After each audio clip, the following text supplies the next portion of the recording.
She saw her Millionaire CEO's Find Your Family campaign. Suddenly her son's face appeared on the screen. Cookie.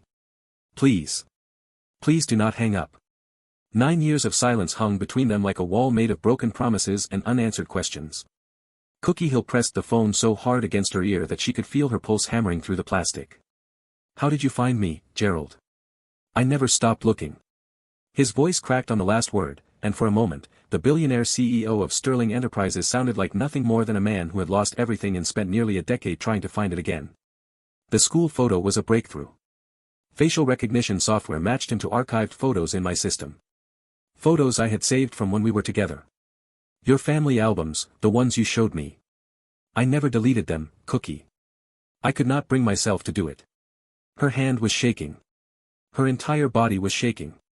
She lowered herself onto the edge of her bed, afraid her legs would give out. You should not have looked. You should not have left. His voice broke completely now, the polished composure of a man who commanded boardrooms and billion-dollar deals dissolving into raw, unfiltered pain. Cookie, I woke up that morning and you were just gone. No note. No explanation. Nothing. I searched for you for 3 years before my mother convinced me you had clearly made your choice. I built an entire foundation partly because I thought maybe, if I helped enough people find their families, the universe would help me find you. You do not understand. Then help me understand. Please. He was crying now. She could hear it in the ragged edges of his breathing. Let me see you. Let me explain. And if you still want nothing to do with me after that, I will walk away. I will sign any legal document you want. But Cookie, I have spent 9 years not knowing why the woman I loved vanished, and if there is a child. If he is mine. He is not yours. The lie came automatically, a reflex honed by 9 years of protecting the most precious thing in her world. You are lying. The certainty in his voice shattered something inside her chest. He has my eyes. I saw the photo. I know what I look like, Cookie, and that boy is mine. She had no response. The truth sat between them, 9 years of deception suddenly transparent as glass. I am coming to Portland. Tomorrow. Not to take anything from you or force anything. Just to talk. To see him, if you will let me. To understand what happened and why. And if I say no, then I will wait. I will wait as long as you need. I have already waited 9 years. What is a few more months of earning the right to meet my son? The word hit her like a physical blow. Son. He knew. After everything she had done to hide, to protect, to build a life so far from his world that he would never find them, Gerald Sterling had found them anyway. And now nothing would ever be the same. Before I tell you how Cookie ended up in this impossible situation, I need you to do something. If you have ever had to make an impossible choice to protect someone you love, hit that like button right now. And if you want to see whether Gerald Sterling is the villain Cookie always believed him to be, or something far more complicated, make sure you are subscribed. Because this story is about to change everything you think you know about love, betrayal, and second chances.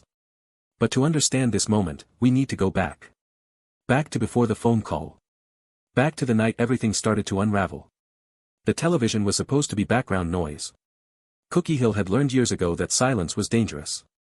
It gave her too much room to think, to remember, to wonder what might have been if she had stayed instead of running into the night 9 years ago with nothing but a suitcase and the desperate certainty that leaving was the only way to survive. So the television stayed on. Cooking shows mostly. Sometimes the news when she could stomach it. Tonight it was some financial channel that 8-year-old Jeremy had accidentally landed on while searching for cartoons. She stood in the kitchen of their modest Portland apartment, stirring pasta sauce and half listening to Jeremy negotiate with the remote control. The apartment was small but warm, filled with the comfortable chaos of single motherhood. Growth charts decorated one wall, marked with careful measurements and dates. A vision board hung in the corner of the living room, covered with images of fashion designs and business goals. Everything Cookie had built from absolutely nothing. Mom, what is filth and trophy? Jeremy pronounced the word in 3 careful syllables, his brow furrowed in concentration. He was still wearing his soccer uniform, grass stains decorating his knees like badges of honor from some war only 8-year-olds understood. Philanthropy, Cookie corrected gently, wiping her hands on a dish towel as she glanced toward the living room. It means when wealthy people donate money or resources to help others. Why do you ask? There is a guy on TV talking about it. He looks fancy. Cookie smiled and turned back to her sauce. Most people on financial news channels look fancy, baby. That is kind of their thing. But she was only half paying attention. Her mind was already elsewhere, running through tomorrow's schedule. Client meeting at 9. Jeremy's parent-teacher conference at 3. Somehow she needed to squeeze in a fabric run to the warehouse district and still make it home in time to cook dinner. Single motherhood was a constant juggling act, and Cookie had become an expert at keeping all the balls in the air. She had to be. There was no one else to catch them if she dropped one. He is talking about finding families, Jeremy continued, still watching the screen. Like, people who lost each other. That is nice. Cookie poured the sauce over the pasta and began plating their dinner. She was about to call Jeremy to the table when his next words stopped her cold. Mom, he kind of looks like me. Something in his voice made her set down the plates. She walked toward the living room, dish towel still in hand, and looked at the television screen. Her heart stopped. Gerald Sterling's face filled the screen. He was older now, silver threading through hair that had once been pure midnight black. His jaw was sharper, his eyes carrying a weight they had not possessed when she had known him. But it was unmistakably, devastatingly him. The man she had loved. The man she had fled. The man whose child sat on her couch, completely unaware that he was looking at his own father. Sterling Enterprises CEO Gerald Sterling announced today the expansion of his Find Your Family initiative, a news anchor was saying. The campaign, which has already reunited over 200 separated families, will now include expanded genetic database access and international search capabilities. Sterling, whose personal fortune is estimated at $2.3 billion, credits his own family history as inspiration for this ambitious project. The camera cut to Gerald standing at a podium, looking like he had been carved from marble and expensive tailoring. When he spoke, his voice was the same. Deep. Careful. Carrying that particular cadence that had once whispered promises against Cookie's skin in the dark. Everyone deserves to know where they come from. His eyes seemed to look directly through the screen, directly at her. Everyone deserves to find the people they have lost. Cookie's hand found the back of the couch for support. The dish towel slipped from her fingers and pooled on the floor, but she did not notice. She was too busy trying to remember how to breathe. 9 years. 9 years of building a life from nothing. 9 years of answering Jeremy's questions about his father with carefully constructed half-truths. 9 years of checking over her shoulder for shadows that never materialized. And now here he was, filling her living room with his presence, talking about finding lost families like he understood what that meant. Mom. Jeremy's voice cut through the static in her brain. You okay? You look weird. I am fine, baby. Just tired. But her voice sounded strange even to her own ears. Hollow. Distant. Then the broadcast shifted. A montage of faces appeared on screen. People the campaign had already helped. Success stories designed to inspire donations and participation. Reunited siblings embracing. Parents meeting children for the first time. Happy endings packaged in 30-second clips. And there, frozen for just a moment, was Jeremy's face. Cookie's heart did not just stop this time. It fell through the floor. It was his school photo from last year. The one where he had worn the blue shirt she had saved 3 paychecks to buy. The one where his smile showed the gap from his missing front tooth. The one she had never shared on social media, never posted anywhere public, had only given to the school for their records. Mom, that is me. Jeremy sat up straight, pointing at the screen with genuine confusion. Why am I on TV? The image was gone as quickly as it had appeared, replaced by Sterling Foundation contact information and donation prompts. But Cookie had seen it. She had felt the ground shift beneath her feet in a way that suggested it might never be solid again. It just looked like you. She forced the words out through a throat that felt like it was closing. Lots of kids have similar faces. But they did not. Not that face. Not those eyes. Storm gray and too perceptive for a child, set in features that blended Cookie's softness with Gerald's sharp angles. Anyone who had known Gerald would see the resemblance immediately. Anyone who was looking. Cookie crossed the room and turned off the television with hands that trembled visibly. Hey! Jeremy protested. I was watching that. Time for bed, baby. You have school tomorrow. But it is not even 8 o'clock. And I am not tired. And we did not eat dinner yet. Jeremy. Her voice carried an edge she rarely used. The kind of tone that meant this was not a negotiation. That meant something was wrong even if she could not explain what. Bed. Now. He knew better than to argue when she sounded like that. He slid off the couch, throwing one concerned glance over her shoulder that landed like a small knife between her ribs. Are you sure you are okay, Mom? I am fine. Just a headache. Go brush your teeth. I will come tuck you in soon. She watched him disappear down the hallway, waiting until she heard the bathroom door close. Then she sank to the floor in her small kitchen, back against the cabinets, and tried to remember how to breathe. He had found them. Somehow, after all these years, Gerald Sterling had found them. The pasta sat cold and forgotten on the counter. The dish towel lay abandoned on the living room floor. And Cookie Hill sat on her kitchen linoleum, knees drawn to her chest, wondering how long she had before the life she had built came crashing down around her. That night, sleep was impossible. Cookie lay in her bed staring at the ceiling, listening to the rain tap against the windows like impatient fingers. Every shadow seemed threatening. Every distant sound could be footsteps. She had spent 9 years training herself out of this paranoia, convincing herself that she was safe, that Gerald would never find them, that her new life was solid and real and permanent. All of that certainty had dissolved in 3 seconds of television footage. At 2 in the morning, she gave up on sleep entirely. She slipped out of bed and padded to her closet, reaching past winter coats and stored boxes until her fingers found what she was looking for. The emergency bag. It was always packed. Cash. Fake documents. A change of clothes for both of them. Everything she would need to disappear if this day ever came. She had refreshed the contents every 6 months for 9 years, hoping she would never need it, terrified she someday would. She pulled it out and set it on her bed, staring at it like it might contain answers instead of just survival supplies. Could she do it again? Could she wake Jeremy up, load him into the car, drive through the night to some new city where they would start over with new names and a new story? He had been a baby the first time. He would not remember the running. But he was 8 now. He had friends. A school. A soccer team. A life. Running would mean destroying all of that. It would mean answering questions she had no answers for.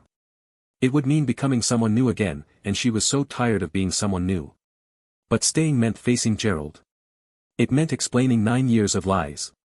It meant risking everything she had built on the possibility that the man who had broken her heart could somehow be trusted with their son.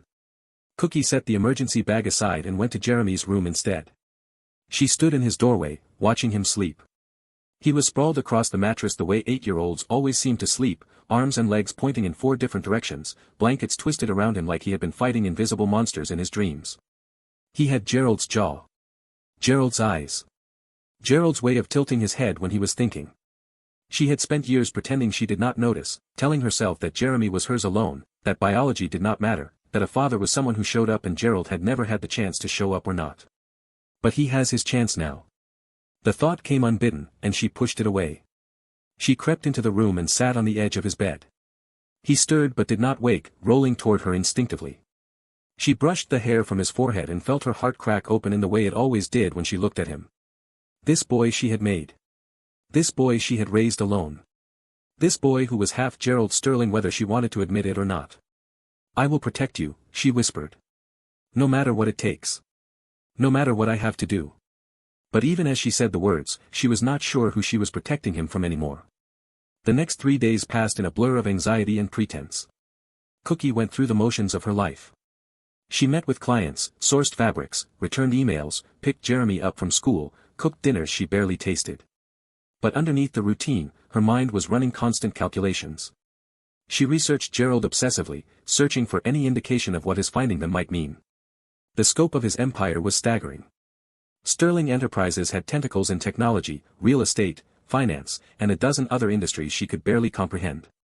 Gerald's net worth had grown from significant to astronomical in the years since she had known him. He sat on the boards of major corporations. He dined with world leaders.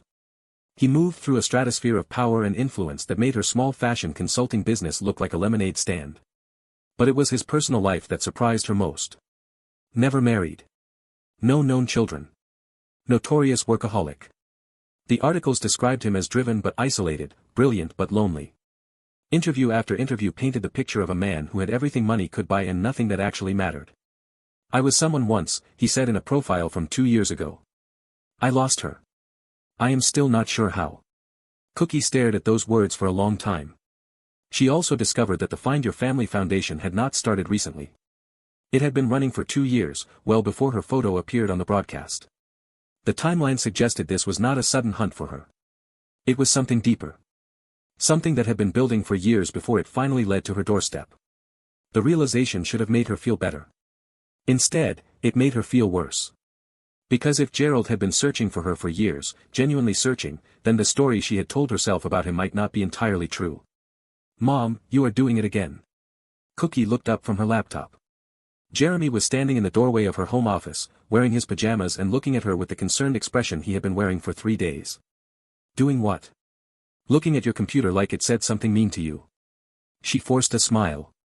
"It is just work stuff. Boring adult things. You should be in bed." "I cannot sleep." "You have been weird since that TV thing." "I have not been weird. You have been super weird. You keep checking the locks. You did not let me walk to Marcus's house by myself even though it is literally 4 houses away. And you have that face on." "What face?" "The worried face. The one you try to hide but do not hide very well." Cookie closed her laptop and held out her arms. Jeremy crossed the room and let her pull him into a hug, even though he was getting to the age where hugs from his mother were becoming slightly embarrassing. "I am sorry I have been distracted," she said into his hair. "There is just a lot going on." "Is it about my dad?" The question hit her like a physical blow. She pulled back to look at him, trying to keep her expression neutral. "What makes you ask that?" Jeremy shrugged, but his eyes were too knowing for an 8-year-old. "The guy on TV. The family finding thing. You got weird right after that. And I was thinking about it and he did kind of look like me. Like, a lot." Cookie's heart was pounding.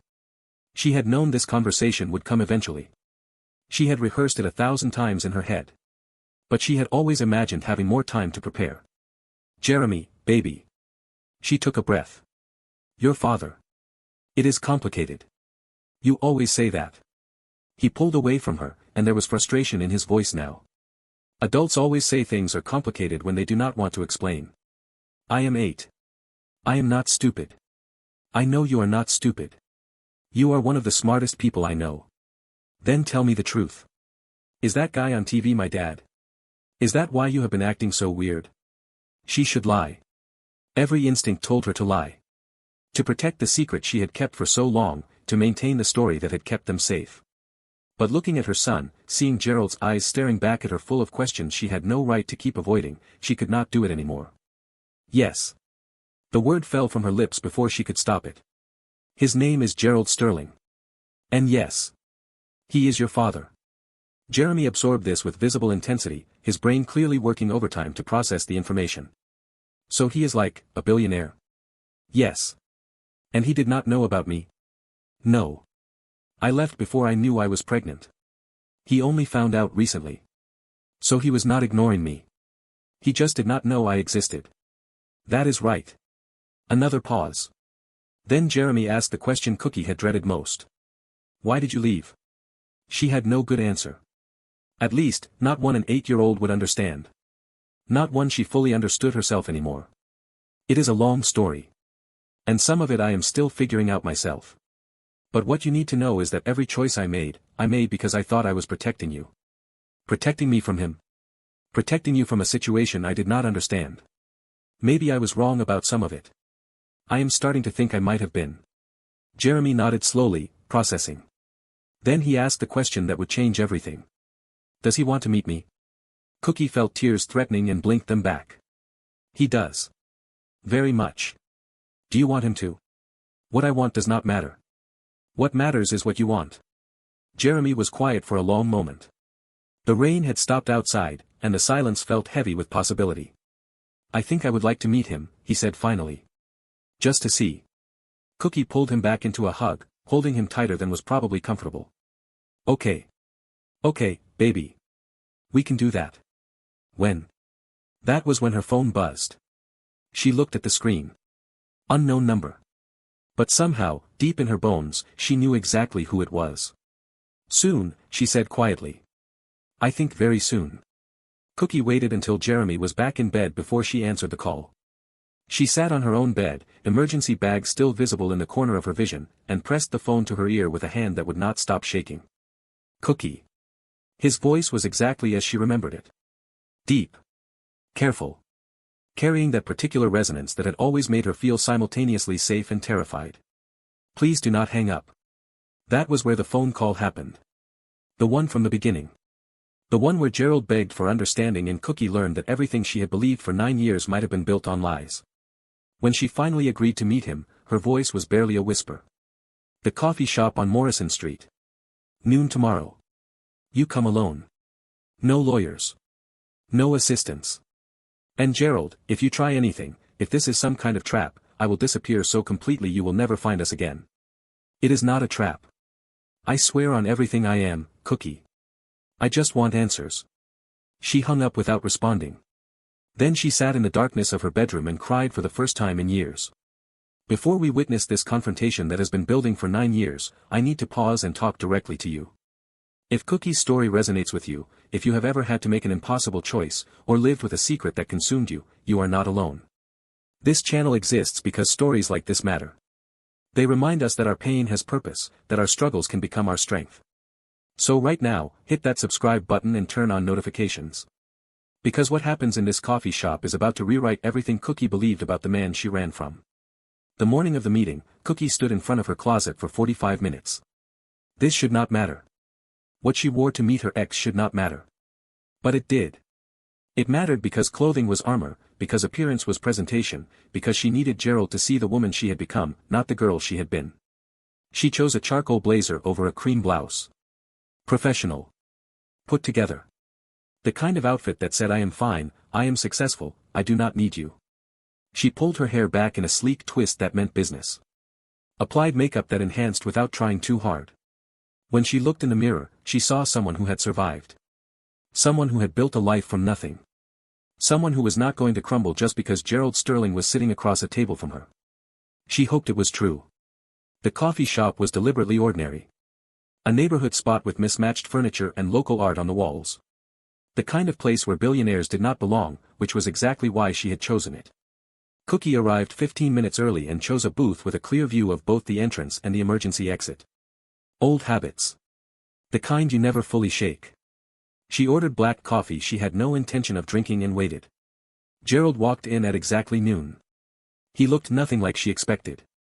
In her mind, she had pictured him in full billionaire regalia. The tailored suit. The polished shoes. The armor of extreme wealth.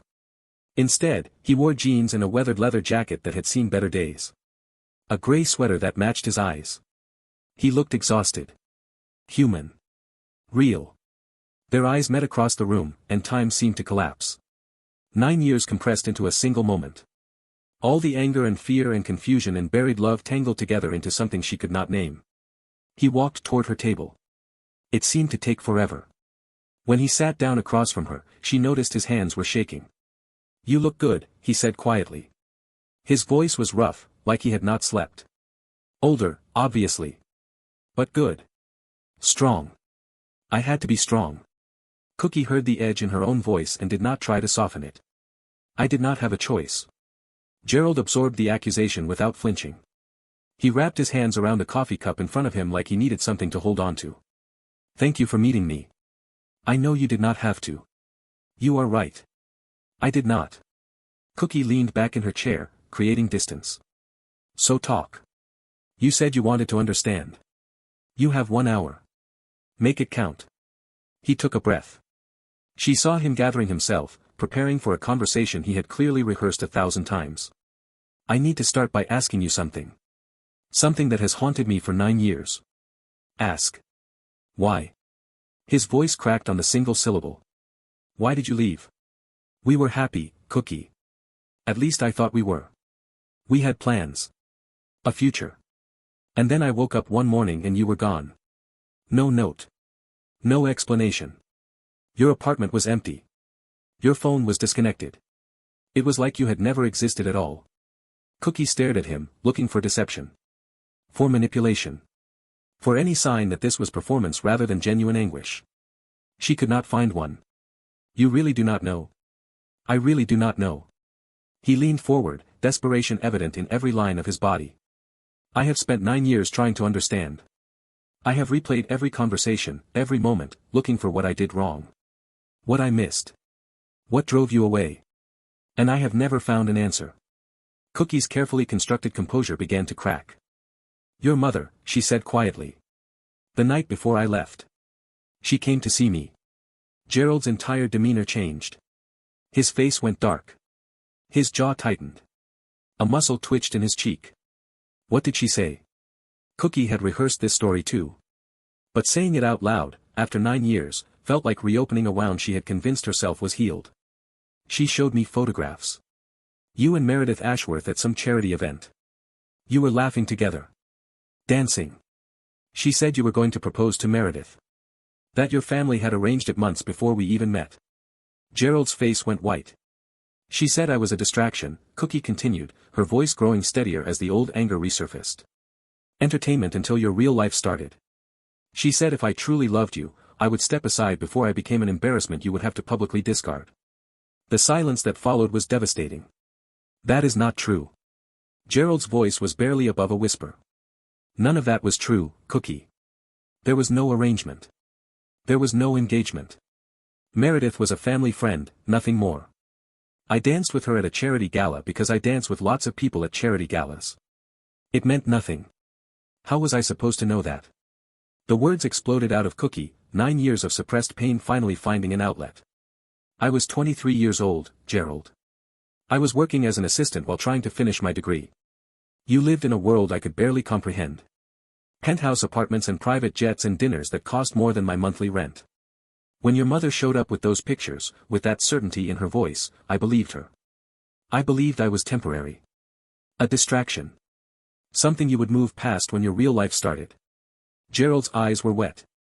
He did not try to hide it. My mother, he said slowly, the words laced with barely controlled rage, was a manipulative, controlling woman who never thought anyone was suitable for the Sterling name. I should have protected you from her. I should have seen what she was doing. But I was young and naive and I thought she would eventually accept you because I loved you. You loved me. Cookie said it flatly, like a fact she was not sure she believed. I loved you more than I have ever loved anyone before or since. When you left, I fell apart. I stopped sleeping. I stopped eating. I barely functioned for months. I hired private investigators. I called in every favor I had. I searched for you for 3 years before my mother finally convinced me that if you wanted to be found, you would have stayed. Your mother convinced you. My mother, Gerald said with visible disgust, who I now know was the reason you left in the first place. Who manipulated both of us to get what she wanted. Who stole 9 years from me. 9 years with my son. He stopped. Swallowed hard. I cut her out of my life 4 years ago. Publicly. Spectacularly. I did not know for certain she was behind your disappearance, but I knew she had done something. The guilt in her eyes every time your name came up. The way she deflected whenever I asked questions. I could not prove it, but I knew. Cookie felt something shifting inside her. The foundation of her anger, the structure that had supported her for 9 years, was beginning to crack. I found out I was pregnant 2 weeks after I left. The words hung in the air between them. By then I had already convinced myself you did not want me. That reaching out would only make things worse. So I kept running. I ended up here. I built a life. I raised him alone. Gerald's hands were covering his face now. His shoulders were shaking. 9 years, he whispered through his fingers. I missed his first words. His first steps. His first day of school. Every birthday. Every holiday. 9 years of his life, gone because my mother could not accept that I chose someone she did not approve of. I thought I was protecting him. I know.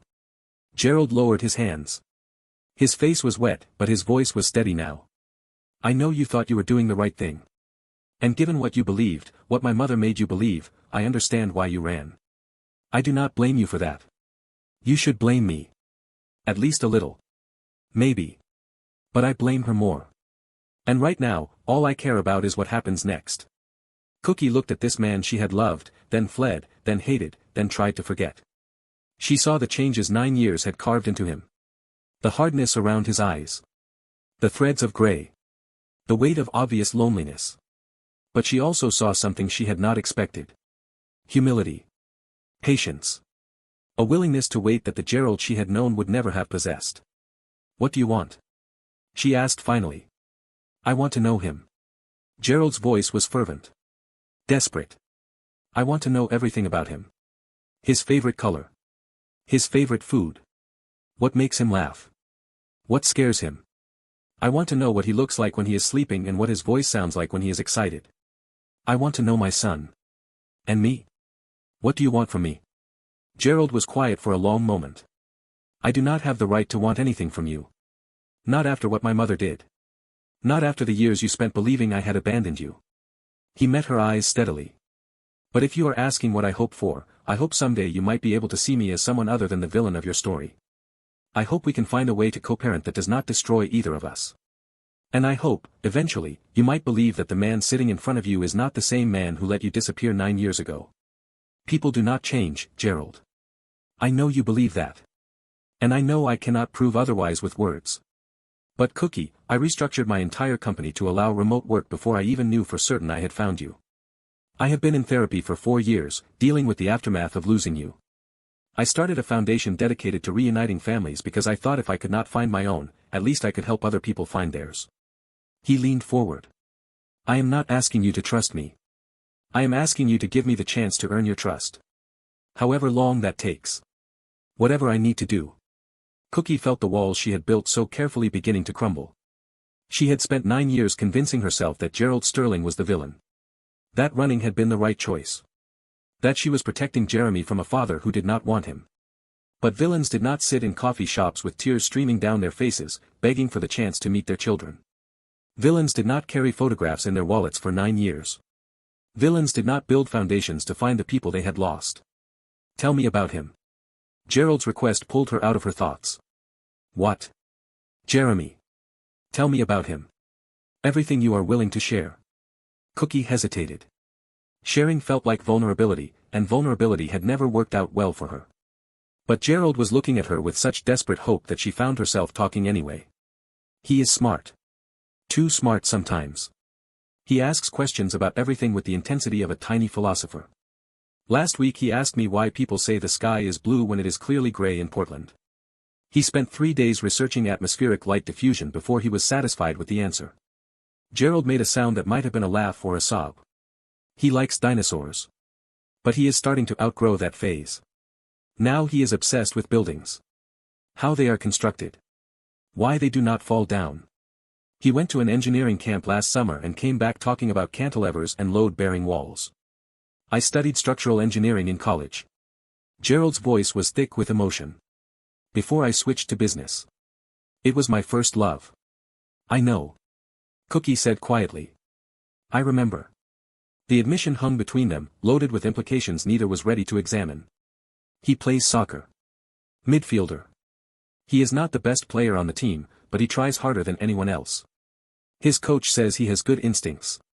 Does he ask about me? Cookie looked away. Yes. What do you tell him? That you were not ready to be a father. That it was complicated. That sometimes adults make decisions that do not make sense to children because we are dealing with feelings too big to explain. Gerald absorbed this quietly. Do you think, Gerald started, then stopped. Started again. Do you think you will want to meet me? Or has too much time passed? Cookie thought about Jeremy. His questions. His research at the library. His too perceptive observation that the man on TV looked like him. I told him the truth last night. After our phone call. Gerald went very still. I told him who you were. That you did not know about him until recently. That you want to meet him. What did he say? Cookie finally met Gerald's eyes. He said he would like to meet you. Just to see.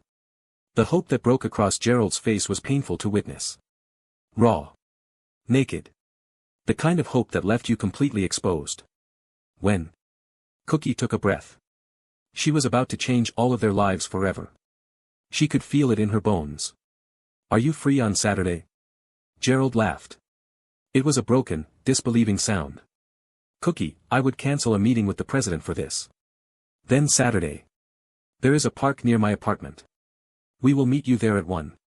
No lawyers. No assistants. Just you. Just me. Gerald agreed. I will be there. They sat in silence for a moment, the weight of what they had just agreed to settling over them like snow. Gerald, Cookie said finally. I need you to understand something. Anything. This does not mean we are okay. It does not mean I trust you. It does not mean I have forgiven you, or your mother, or any of what happened. This is about Jeremy. Only Jeremy. If you hurt him, if you let him down, if you disappear or decide fatherhood is inconvenient, I will make sure you never see him again. I will use every resource I have to protect him from you. I understand. Do you? Because 9 years ago you chose someone else over me. You chose easy over meaningful. What is different now? Gerald considered the question carefully before answering. 9 years ago, I did not choose anyone over you. My mother manipulated a situation I was too blind to see. But you are right that I was not the man you needed. I was young and arrogant and so focused on building an empire that I did not realize the most important thing in my life was slipping away. He leaned forward. What is different now is that I spent 9 years alone in that empire. I achieved everything I thought I wanted and discovered it meant nothing. I am 53 years old, Cookie. I have more money than I could spend in 10 lifetimes. I have companies and properties and investments on every continent. And until 3 days ago, when I saw that photograph, I had not felt genuinely happy in longer than I can remember. He met her eyes. I am not the same man who let you disappear. I have done the work to become someone different. And I will spend as long as it takes proving that to you. Cookie wanted to believe him. After 9 years of anger and fear and careful distance, she wanted desperately to believe that people could change. That the love she had felt for this man had not been a mistake. That their son could have a father who showed up and stayed. But wanting to believe and actually believing were two very different things. Saturday, she said, standing up from the booth. 1 o'clock. Do not be late. She walked out of the coffee shop without looking back. But if she had looked back, she would have seen Gerald Sterling sitting alone at the table, tears streaming openly down his face, clutching his coffee cup like it was the only thing keeping him from falling apart. She would have seen a man who had spent 9 years searching for something he thought was lost forever. And she would have seen him pull out his phone and make a call. It is done, he said to whoever answered. She agreed to let me meet him. Saturday at 1. A pause. I know the risks. I know what mother might do if she finds out. Another pause. Then we make sure she does not find out. Whatever it takes. He hung up. Because what Cookie did not know, what she could not have known, was that Gerald Sterling's mother was not content to stay in exile. Victoria Sterling had her own sources. Her own surveillance. Her own plans. And she had just learned that her son was about to meet the grandchild she never wanted him to have. The drive home from the coffee shop felt longer than the 20 minutes it actually took. Cookie gripped the steering wheel with both hands, knuckles white, replaying every word of the conversation in her mind. Gerald's tears. His explanations. The way his voice had cracked when he talked about missing 9 years of Jeremy's life. And underneath it all, the sickening realization that she might have been wrong. Not about everything. Victoria Sterling had still manipulated her. Had still driven her away with lies and carefully crafted cruelty. But Gerald had not been complicit. Gerald had not known. Gerald had spent 9 years searching for her while she spent 9 years hiding from him. The guilt of that settled into her chest like a stone. When she got home, Jeremy was at the kitchen table doing homework. He looked up when she walked in, scanning her face with that too perceptive gaze he had inherited from his father. How did it go? Cookie set down her purse and sat across from him. It went. We talked. And he wants to meet you. Saturday. At the park. Jeremy's eyes widened. This Saturday? Like, in 4 days Saturday? Yes. He processed this silently for a moment, pencil tapping against his notebook. Is he nice? Cookie thought about Gerald crying in the coffee shop. About the photograph he had carried in his wallet for 9 years. About the foundation he had built to find lost families because he could not find his own. I think he might be, she said carefully. But I also thought he was something else for a long time, and I was wrong about that. So I guess we will find out together. Are you scared? The question caught her off guard. Jeremy was looking at her with an expression that was far too mature for an 8-year-old. A little, she admitted. Are you? A little. Jeremy shrugged. But also excited. Is that weird? To be scared and excited at the same time? No, baby. That is not weird at all. That is exactly what big moments feel like. He nodded, seeming satisfied with this answer. Then he returned to his homework, and Cookie went to her bedroom to fall apart in private. That night, after Jeremy was asleep, Cookie called Marguerite. Marguerite Dubois had been Cookie's closest friend since they met at a fabric supplier conference 5 years ago. She was the only person in Portland who knew the full story of Cookie's past, the only person Cookie had trusted with the truth about Jeremy's father. So let me understand this correctly, Marguerite said after Cookie had recounted the entire coffee shop conversation. For 9 years, you believed this man abandoned you. And now you find out his mother engineered the whole thing, and he has been searching for you ever since. That is the summary, yes. And how do you feel about that? Cookie stared at the ceiling of her bedroom. I do not know. Angry, still. But also confused. And guilty. And scared. Guilty about what? About keeping Jeremy from him for so long. About believing the worst without ever giving him a chance to explain. About running instead of fighting. Marguerite was quiet for a moment. Cookie, you were 23 years old. You were pregnant and terrified, and a very powerful woman told you that the man you loved did not actually want you. What were you supposed to do? I could have asked him. Confronted him. Given him the chance to deny it. And if he had denied it, would you have believed him? Or would you have thought he was just saying what you wanted to hear? Cookie did not answer. They both knew the truth. You made the best decision you could with the information you had, Marguerite continued. That is all any of us can do. The question is not whether you made mistakes 9 years ago. The question is what you are going to do now. I already agreed to let him meet Jeremy. I know. But that is not what I am asking about. Then what are you asking about? I am asking about you, Cookie. Not you as a mother. You as a woman. You loved this man once. Loved him enough that losing him broke something in you.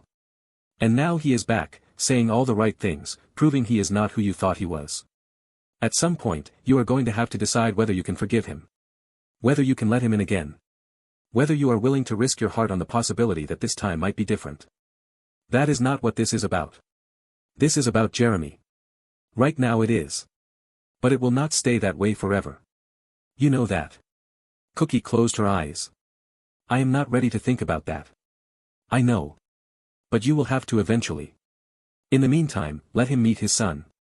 See how he handles it. See if his actions match his words. And try to remember that protecting yourself and punishing him are not the same thing. One is healthy. The other is just another kind of prison. When did you get so wise? I have always been wise. You just do not listen. Cookie laughed despite herself. It was the first time she had laughed in days. Thank you, she said. For not judging me. I would never judge you. I might occasionally point out when you are being stubborn and self-destructive, but that is different from judgment. Is it though? Completely different. Good night, Cookie. Try to sleep. But sleep did not come easily. Cookie lay in bed replaying memories she had tried to bury. The night she met Gerald at a gallery opening, both of them pretending to understand abstract art they found completely baffling. The first time he kissed her, in a taxi stuck in Manhattan traffic, snow falling outside the windows like the city was being wrapped in white paper. The apartment he had rented for her when her lease ran out, insisting it was an investment property he needed someone to maintain, when really he just wanted her somewhere safe and warm. She had loved him so completely. So foolishly. So young. And then Victoria Sterling had appeared in her doorway with photographs and poison words, and everything had shattered. Cookie, darling. Victoria's voice had been honey over acid. May I come in? We need to have a conversation about my son. Cookie had let her in because she did not know how to say no to a woman like Victoria Sterling. A woman who wore her wealth like armor and her cruelty like perfume. I will get right to the point because I respect your time even if I do not respect much else about you. Victoria had settled into Cookie's thrift store armchair like she was gracing a throne.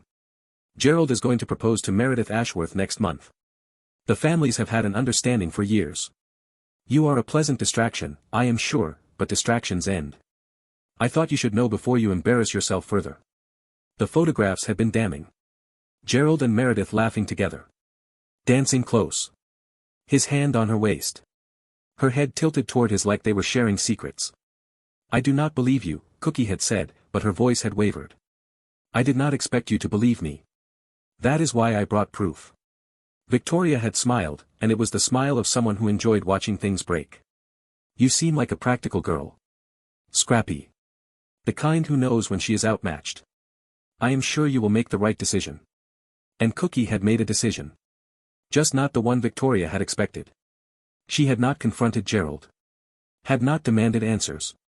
Had not given him the chance to explain that the photographs meant nothing, that there was no arrangement, that his mother was a manipulative snake who would say anything to get what she wanted. Instead, Cookie had packed a bag and disappeared into the night, carrying a secret she did not even know she was keeping yet. And now, 9 years later, she had to face the consequences of that choice. The days between the coffee shop and Saturday felt endless. Cookie threw herself into work, trying to distract herself from the impending meeting. She had 3 client consultations, 2 fabric sourcing trips, and a deadline for a design proposal that kept her busy during the daylight hours. But the nights were harder. Jeremy was handling the situation with remarkable composure for an 8-year-old. He asked questions, practical ones mostly. What should I call him? What if we do not have anything to talk about? What if he does not like me? That last question broke Cookie's heart. He is going to like you, she assured him. How could anyone not like you? Some kids at school do not like me. Marcus's older brother says I am weird because I know too much about buildings. Knowing things is not weird. Knowing things is wonderful. And your father, she stumbled slightly over the word, studied buildings in college. So actually, you have that in common. Really? Really? He knows about cantilevers and everything. Jeremy's face lit up in a way that made Cookie simultaneously happy and terrified.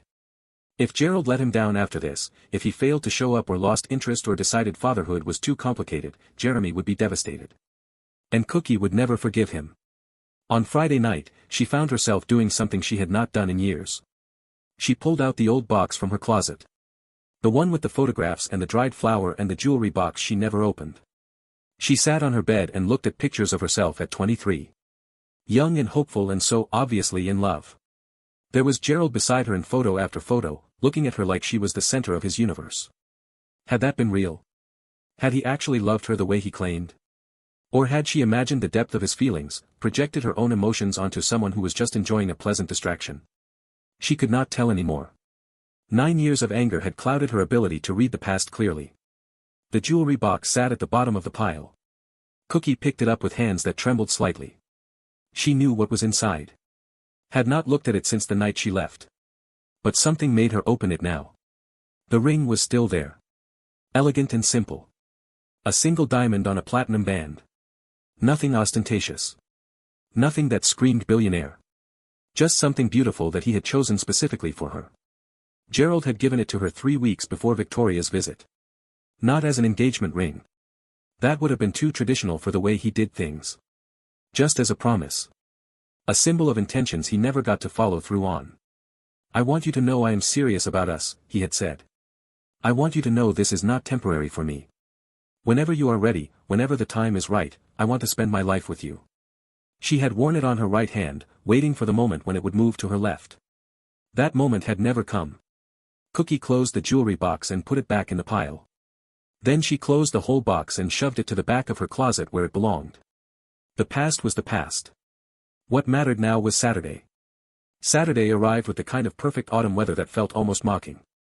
The sky was clear and blue. The leaves were just starting to turn.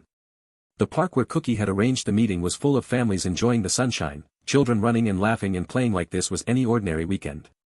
Cookie and Jeremy arrived at 12:45. She wanted to be there first. Wanted to see Gerald approach. Wanted the psychological advantage of being the one waiting rather than the one arriving. Jeremy was practically vibrating with nervous energy beside her. What if I say something stupid? You will not say anything stupid. What if he thinks I am boring? You are the least boring person I know. What if he does not show up? Cookie looked down at her son, seeing the fear he was trying to hide behind practical questions. Then we go get ice cream and we never talk about him again. But you think he will show up? I think, Cookie said carefully, that he has spent 9 years looking for us. I do not think he would miss this for anything. Gerald arrived at 12:52. Cookie saw him before Jeremy did. He was walking toward them across the grass, wearing the same jeans and leather jacket from the coffee shop. No billionaire armor. Just a man approaching the most important meeting of his life. He saw them and stopped. For a moment, he just stood there, looking at Jeremy with an expression that made Cookie's chest tighten. Then he continued walking, slower now, like he was approaching something precious and fragile. Jeremy had noticed him. He stepped slightly behind Cookie, suddenly shy in a way he rarely was. Gerald stopped a few feet away from them. His eyes were fixed on Jeremy. Hi, he said softly. His voice was thick with barely controlled emotion. You must be Jeremy. Jeremy nodded. His hand found cookies and gripped it tightly. I am Gerald. I know this is probably strange for you. It is strange for me too. But I have wanted to meet you for a very long time. Jeremy studied him with that analytical intensity Cookie knew so well. You look like me. I think you look like me, actually. Since I was here first. It was a small joke, gentle and self-deprecating. Jeremy's grip on Cookie's hand loosened slightly. Mom says you know about buildings. I do. I studied structural engineering before I got distracted by business stuff. Do you like buildings? Jeremy nodded, his shyness starting to fade. I like how they work. How they stay up without falling down. It is like a puzzle. That is exactly what it is. Gerald's eyes were bright, and Cookie could see him fighting to maintain composure. The physics of load distribution and stress management. It fascinated me when I was your age too. Do you know about cantilevers? I do. Gerald crouched down to Jeremy's level, a gesture that immediately changed the dynamic. They are architectural elements that project horizontally into space, supported only on one end. They are everywhere once you start looking for them. Balconies. Diving boards. Stadium overhangs. I learned about them at engineering camp last summer, Jeremy said, his enthusiasm overcoming his nervousness. They showed us how the weight gets distributed through the support structure. I tried to build one out of Legos but it kept falling over. The counterweight is tricky. You need enough mass on the supported end to balance the projecting section. What kind of Lego set were you using? And just like that, they were off. Cookie stood slightly apart, watching her son and his father fall into a conversation about architecture and physics with the intensity of two people who spoke the same language. Gerald was completely focused on Jeremy, asking questions, listening to answers, treating an 8-year-old's knowledge with the same respect he probably gave to his board of directors. Jeremy was blooming under the attention. He showed Gerald pictures on his tablet of buildings he had designed. He explained his theories about why certain structures were more stable than others. He asked Gerald questions about real buildings he had seen and whether his hypotheses about their construction were correct. 45 minutes passed before either of them seemed to remember Cookie was there. Mom. Jeremy turned to her with a grin wider than she had seen in months. Did you know that the Burj Khalifa uses a buttressed core structural system? That is why it does not fall over even though it is so tall. I did not know that, Cookie admitted. Gerald told me. He knows everything about buildings. Gerald stood up, stretching legs that had probably gone numb from crouching. Not everything. But enough to be dangerous. He met Cookie's eyes over Jeremy's head. Thank you, he mouthed silently. She nodded, not trusting herself to speak. Can we go on the swings? Jeremy asked, his energy suddenly shifting from intellectual to physical. I want to show you how high I can go. Only if your mom says it is okay. They both looked at Cookie. Go ahead, she said. I will watch from the bench. She sat down and watched them walk toward the playground together. Jeremy immediately challenged Gerald to a swinging competition, and soon they were both pumping their legs, trying to reach impossible heights while laughing at their own ridiculousness. Gerald was good with him. The realization settled into Cookie's chest with complicated weight. He was patient and attentive and genuinely interested in Jeremy as a person, not just as an obligation or a novelty. He treated Jeremy's questions seriously. He did not talk down or oversimplify. He engaged with her son on his level. This was what Jeremy had been missing. This was what she had kept from him for 9 years. The guilt that washed over her was almost overwhelming. She had told herself she was protecting Jeremy from a father who did not want him. But Gerald wanted him. Desperately, obviously, completely. Every interaction showed it. Every careful question. Every delighted laugh at Jeremy's observations. She had been wrong. About so many things, she had been wrong. The hour she had allotted for the meeting came and went. Then another hour. Then another. Cookie could not bring herself to interrupt them. They moved from swings to slides to the climbing structure. Gerald followed Jeremy through an obstacle course designed for children, his expensive clothes getting dirty and grass-stained. He did not seem to care. He was laughing in a way that made him look 10 years younger. Finally, as the afternoon light started to golden, Jeremy ran back to Cookie with Gerald following behind. Mom, can he come to dinner? Please. We were just starting to talk about bridge engineering and I want to show him my blueprints. Cookie looked at Gerald, who was carefully not pressuring her, letting the decision be entirely hers. If he wants to, she said. I would love to, Gerald replied. If that is okay with you. She should say no. She should maintain boundaries, keep this limited to scheduled visits in public places, protect herself and Jeremy from getting too attached too quickly. But Jeremy was looking at her with such hope. And Gerald was looking at her with such gratitude. And somewhere under all the walls she had built, a small part of Cookie wanted to say yes. Okay, she said. But you are getting pizza. I am not cooking. We are halfway through this journey, and if you are still here, it is because something about Cookie's story resonates with you. Maybe you have been betrayed. Maybe you have been the one who made the mistake. Maybe you are just trying to believe that broken things can be rebuilt.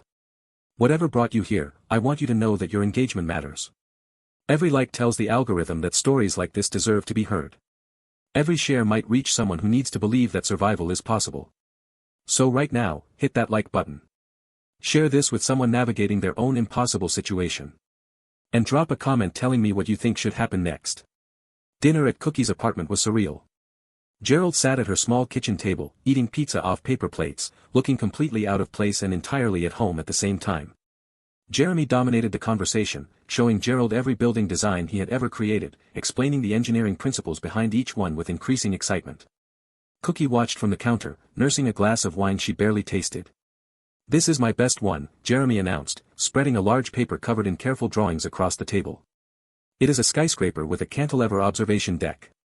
The counterweight system uses water tanks that can be adjusted based on wind conditions.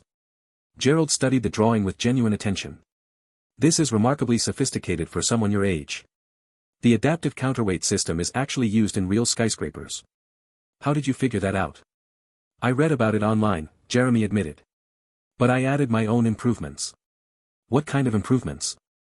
Jeremy launched into an explanation that Cookie only half understood. Something about redundant support systems and flexible joints that could absorb seismic stress. Gerald listened with complete focus, asking clarifying questions, nodding at particularly clever solutions. You could be an engineer someday, Gerald said when Jeremy finally paused for breath. A really good one. Mom says I can be whatever I want. Your mom is right. But I am just saying, if you decide you want to pursue this, I know some people who could help. Internships, summer programs, that kind of thing. When you are older, of course. Really? Really? Gerald looked at Cookie. If that is okay with you. We can talk about it, Cookie said carefully. She did not want to commit to anything that tied them more closely to Gerald than necessary. Not yet. But watching Jeremy's face light up at the possibilities, she found it hard to maintain her caution. After dinner, Cookie sent Jeremy to take a bath while she walked Gerald to the door. Thank you, he said quietly. For today. For all of it. I know you did not have to give me this chance. You are right. I did not. I hope I can earn more chances. He hesitated. Cookie, I want to be clear about something. I am not doing this for show or because it is the right thing to do or because I feel obligated. I genuinely want to be his father. Every day, in every way that matters. I want to be there for soccer games and parent-teacher conferences and sick days and homework help. I want to be a real presence in his life, not just a name or a story. That is a lot of commitment from someone who lives in New York. Gerald was quiet for a moment. I have been thinking about that, he said. My company can function without me micromanaging every decision. I have competent people in place. I could spend more time here. Maybe open a satellite office in Portland. Cookie stared at him. You would move across the country. I would do anything for the chance to be his father. He met her eyes steadily. And Cookie, I would do anything for the chance to prove to you that I am not the person you thought I was. I know you are not ready to trust me. I know you may never be ready to trust me. But I am going to show up anyway. Every time. Until you believe me or until you tell me to stop. It was exactly the right thing to say. Exactly what she needed to hear. And it terrified her completely. Good night, Gerald. Good night, Cookie. She closed the door and leaned against it, listening to his footsteps fade down the hallway. When she checked on Jeremy, he was already in bed, still too wired to sleep. I like him, he said when she came to tuck him in. He is smart and he listens when I talk and he does not treat me like I am just a kid. I am glad, baby. Do you like him? Cookie hesitated. That is complicated. You always say that, Jeremy said with a sigh. But I think it is not as complicated as you pretend. I think you are just scared. Out of the mouths of children, Cookie thought. Sometimes they saw more clearly than adults ever could. Good night, Jeremy.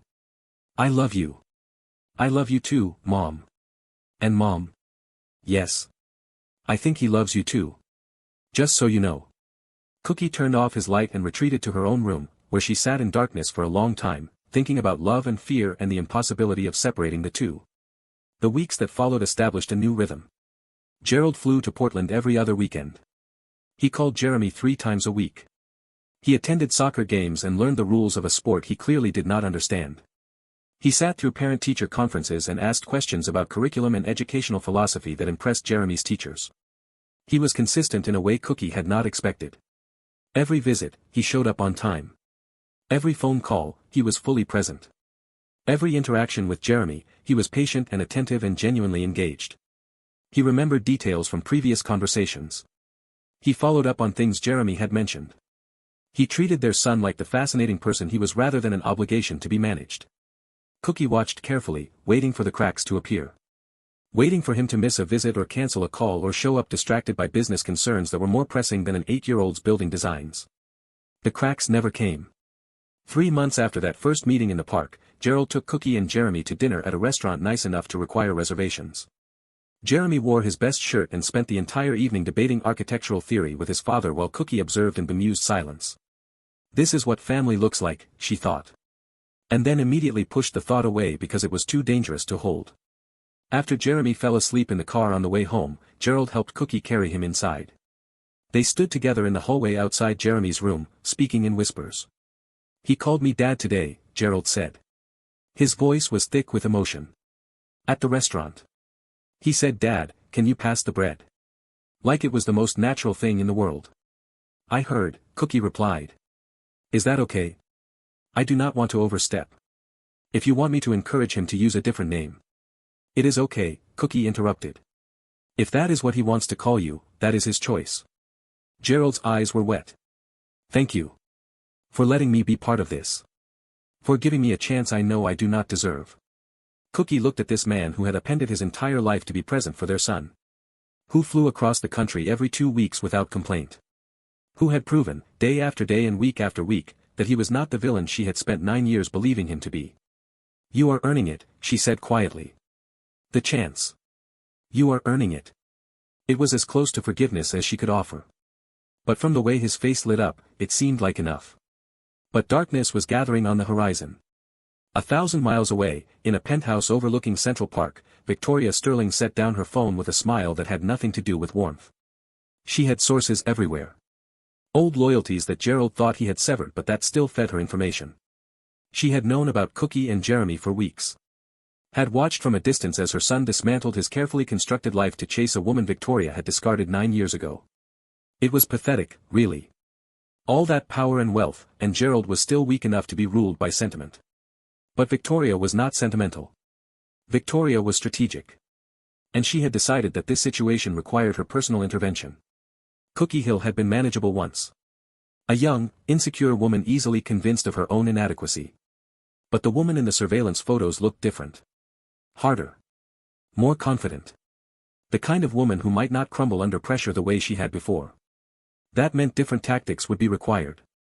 Victoria picked up her phone and dialed a number she had not used in years. I need information, she said when the call connected. Cookie Hill. Portland, Oregon. Business interests, financial vulnerabilities, personal connections. Everything you can find. She listened to the response with satisfaction. Money is not an issue. Just get me what I need. I want it within the week. Victoria ended the call and looked out at the Manhattan skyline. Her son thought he had escaped her. Thought cutting her off financially and socially meant she was powerless. He was about to learn how wrong he was. The first sign of trouble came 3 weeks later. Cookie arrived at her studio to find a message from her biggest client. A department store chain that had been carrying her designs for 2 years. I am sorry, Cookie. The buyer sounded genuinely regretful. Corporate is pulling your line from all locations. Something about restructuring our vendor relationships. But our contract runs through next year. They are invoking the termination clause. Something about brand alignment concerns. I fought for you, I really did. But the decision came from above my head. The call ended. Cookie stared at her phone in confusion. One lost contract was not a crisis. These things happened in business. But over the next week, it happened again. And again. Fabric suppliers who had worked with her for years suddenly could not fill her orders. A boutique that had begged to carry her designs abruptly changed their minds. A magazine feature that had been scheduled for months was cancelled without explanation. Something was wrong. Something was very wrong. Cookie was in her studio late one evening, trying to figure out how to salvage her business, when her phone rang. Gerald's name flashed on the screen. "Hey," she answered. "Jeremy is already asleep. Did you want to talk to him?" "Actually, I wanted to talk to you." His voice was tense. Something I could not say around him. "Cookie, have you been having problems with your business lately?" "How did you know?" Silence on the other end. Then a heavy sigh. "Because I know who is causing them." Cookie's blood went cold. "Who?" "My mother." The name hit her like a physical blow. She had not thought about Victoria Sterling in years. Had convinced herself that particular nightmare was safely in the past. "How do you know?" "I have people watching her." Gerald's voice was grim. "After what she did to you 9 years ago, I have never trusted her. I set up alerts. If she starts digging into anyone connected to me, I find out. And she is digging into me. She has been building a file on you for weeks. Your suppliers, your clients, your financial situation. She has been systematically targeting everything that supports your business." Cookie's hands were shaking. "Why? I have not done anything to her. You came back. That is enough. She thought she got rid of you 9 years ago. Now she knows you are in my life again, that Jeremy exists, that I am building something with both of you. She cannot stand it. So she is trying to destroy me. Again. She is trying to make you vulnerable." Gerald's voice was hard with anger. "Trying to put you in a position where you need something she can offer or threaten. That is how she operates. She finds weaknesses and exploits them." Cookie sank into her office chair, feeling the walls closing in. "I spent 9 years building this business. It is everything I have. I know. And I am not going to let her take it from you. How? How can you stop her? She is your mother. She has not been my mother in any way that matters for 4 years." Gerald's voice was fierce. "I cut her off financially, socially, professionally. She has connections, yes. Old loyalties she can leverage. But I have more. And I will use every single one to protect you. This is not your fight, Gerald." "Yes it is. She attacked you because of me. Because of my son. That makes it absolutely my fight." Cookie felt tears threatening. She blinked them back. "What do I do?" "Nothing yet. Let me work on this. I have a legal team that specializes in this kind of corporate warfare. I have evidence of what she is doing. We can make her stop. And if you cannot, then I will burn everything she has left to the ground." Gerald's voice was cold in a way Cookie had never heard before. "She has taken enough from me. From us. I will not let her take anything else." The conversation left Cookie shaken in ways she had not expected. Not because of Victoria's attack. That was terrifying, but it was also external. Something happening to her rather than something she was choosing. What shook her was Gerald's response. The ferocity of his protection. The immediate mobilization of resources. The absolute certainty in his voice when he promised to fight for her. No one had ever fought for Cookie before. She had always fought alone. Had always been alone. And now here was Gerald, declaring war on his own mother to protect a woman he had no obligation to protect. What does that mean? She whispered to herself in the darkness of her bedroom. But she already knew. She had known for weeks, probably longer. She just had not been ready to admit it. The campaign against Victoria was swift and brutal. Gerald's legal team documented every attack on Cookie's business, building an airtight case for targeted harassment. His corporate connections began applying pressure in places Victoria did not expect. Old allies suddenly became unavailable. Financial instruments she relied on were called in. Social circles that had tolerated her presence became conspicuously unwelcoming. Within 3 weeks, Cookie suppliers were returning her calls. Within a month, her contracts were being reinstated. Within 6 weeks, her business was not only recovered but expanding, as contacts Gerald had cultivated began reaching out with opportunities. It was a display of power that both impressed and unnerved Cookie. "This is what you can do," she said to Gerald during one of his Portland visits. "Just decide to destroy someone and make it happen. Only people who deserve it. But who decides who deserves it? You. In this case, yes. Gerald's voice was steady. My mother tried to destroy you twice. She manipulated you away from me 9 years ago. She attacked your livelihood to make you vulnerable. She would do worse if she could. So yes, I decided she deserved consequences. And I delivered them. Cookie was quiet for a long moment. I do not know how to feel about that, she finally admitted. It is terrifying to know you have that kind of power. I know. And I know I cannot promise to never use it in ways you might disagree with. But Cookie, I can promise you that I will never use it against you or Jeremy. You are the two people in this world I will always protect, never threaten. She wanted to believe him. Wanted to trust that the man who had shown such consistent kindness over the past months was the real Gerald, not a mask hiding the ruthlessness she had just witnessed. Your mother, Cookie said slowly. She will not just give up. No. She will retreat, lick her wounds, wait for another opportunity. But I will be watching. And I will be ready. What if she goes after Jeremy? Gerald's face went hard. Then she will discover exactly how far I am willing to go to protect my son. The ferocity in his voice should have frightened her. Instead, it made her feel safe in a way she had not felt in 9 years. Before we reach the conclusion of this journey, I need to speak to you one final time.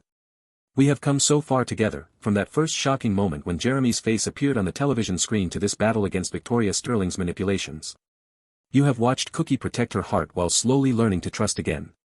You have seen Gerald transform from the man Cookie fled into the father who shows up every single day. You have witnessed their son bring them together in ways neither expected. If this story has moved you, if you believe in second chances and hard-earned redemption, I need you to do something right now. Hit that like button. Share this video with someone who needs to believe that broken things can be rebuilt. Subscribe to Mr. Dawson's Stories because this is what we do here. We tell the truth about love and loss and the messy, beautiful work of becoming more than we were. Now let us find out how this story ends. 6 months after that first meeting in the park, Gerald made an announcement. They were having Sunday dinner at Cookie's apartment, which had become a weekly tradition.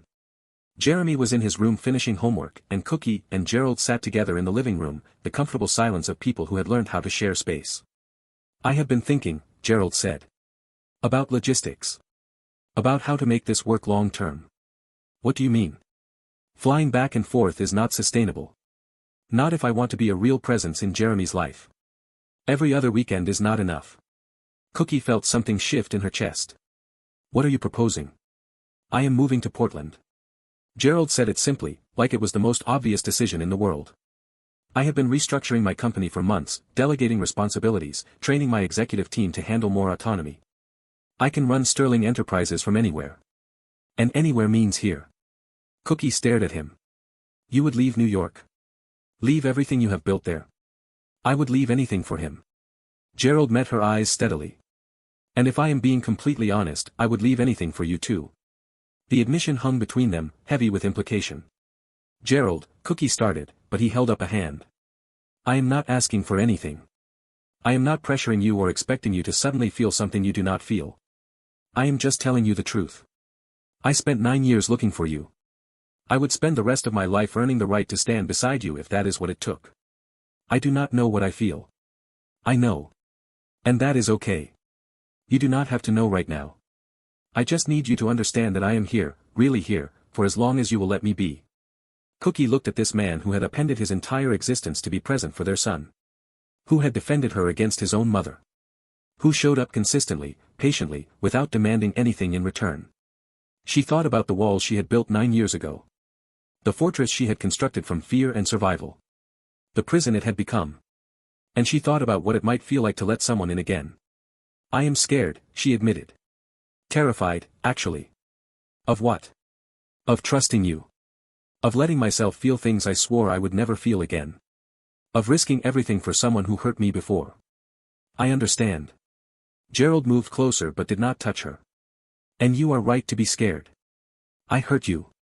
Not intentionally, not knowingly, but the hurt was real. I cannot undo that.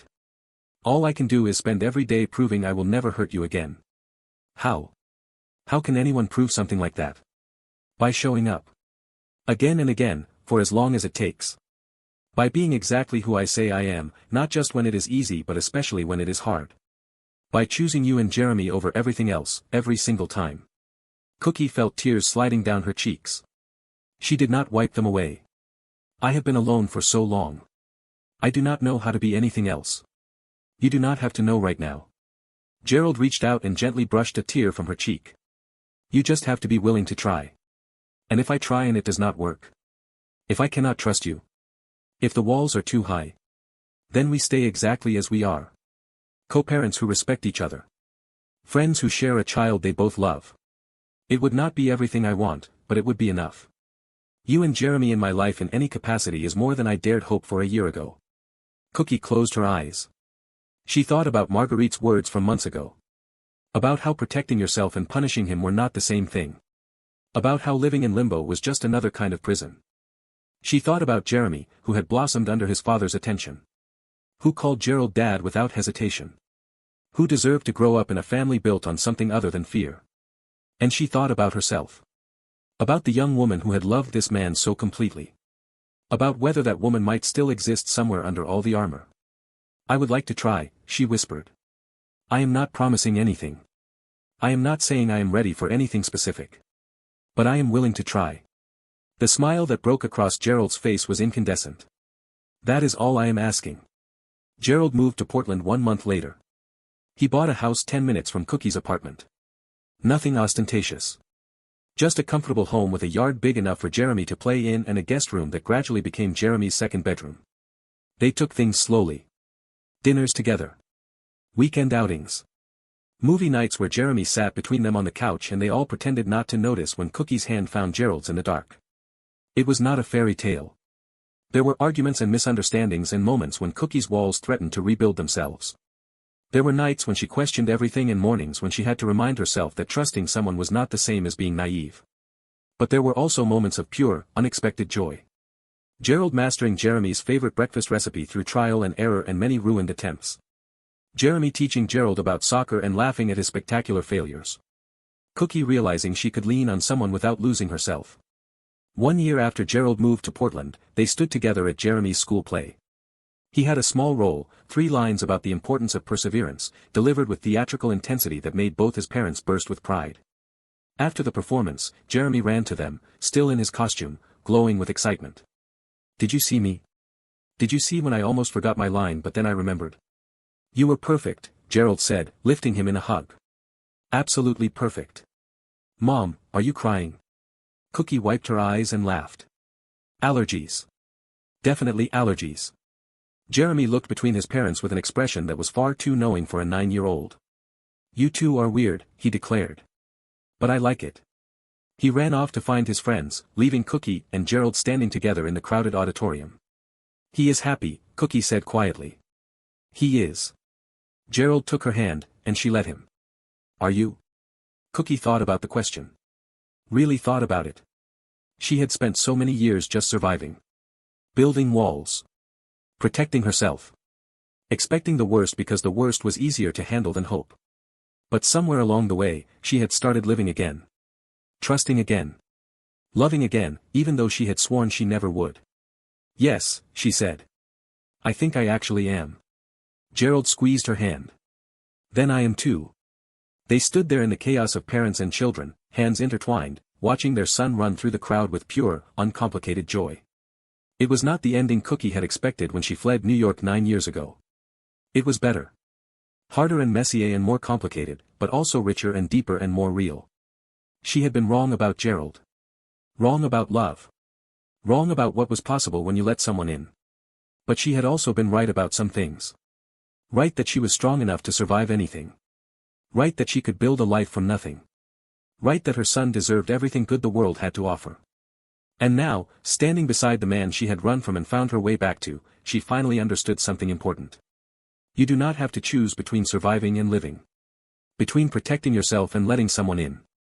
Between the person you had to become and the person you always were. You can be all of it. All at once. Messy and complicated and absolutely, beautifully real.